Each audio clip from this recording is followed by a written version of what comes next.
But to contain the disease and give Americans confidence that it's safe to go back to work and back to school, we will need tens of millions of tests, many more than our current technologies can produce.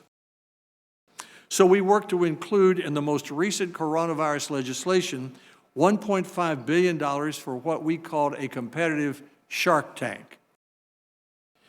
This shark tank at the National Institutes of Health would utilize the capacities of government itself in coordination with the private sector to pull out all the stops and fast-track new technologies designed to produce tens of millions of tests by August, or at least millions more tests by August, and even millions more than that by the flu season.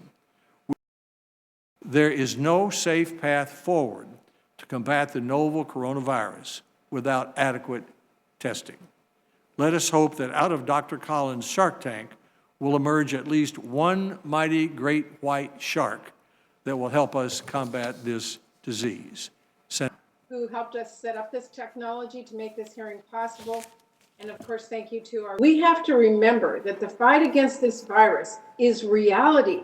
It is not reality television. It has to be led by scientists, and it has to prioritize public health, not profits, not politics. And while innovation plays an important role in the development of vaccines and treatment and tests, there is no silver bullet. The problem is not lack of innovation, it is lack of national leadership and a plan from this White House.